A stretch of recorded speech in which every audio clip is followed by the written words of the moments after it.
સુરેન્દ્રનગરમાં ડોક્ટર બાબા સાહેબ આંબેડકરની પ્રતિમા પરના ચશ્મા ગાયબ થઈ ગયા છે। વઢવાણના ગેબનશાહ પીર સર્કલ પાસે પ્રતિમા આવેલી છે। અનુસૂચિત જાતિના લોકોમાં ભારે રોષ જોવા મળી રહ્યો છે। આગેવાનો અને લોકોના ટોળા સર્કલ પાસે એકઠા થયા હતા। વઢવાણ પોલીસે ઘટના સ્થળે પહોંચીને મામલો થાળે પાડ્યો છે તો સ્થિતિ વધુ ન વણસે તે માટે પોલીસનો ચુસ્ત બંદોબસ્ત ગોઠવી દેવામાં આવ્યો છે। વધુ માહિતી મેળવીએ સંવાદદાતા સચિન પાસેથી। સચિન, સુરેન્દ્રનગરની આ ઘટના સામે આવી છે જ્યાં ડોક્ટર બાબા સાહેબ આંબેડકરની પ્રતિમા પર ચશ્મા ગાયબ થઈ ગયા છે। અનુસૂચિત જાતિમાં ભારે રોષ જોવા મળી રહ્યો છે।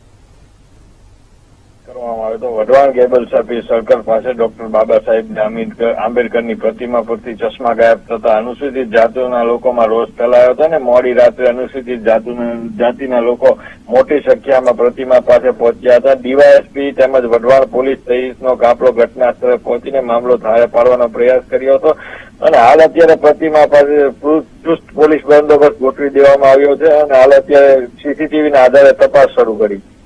આભાર સચિન, વિગત આપવા બદલ।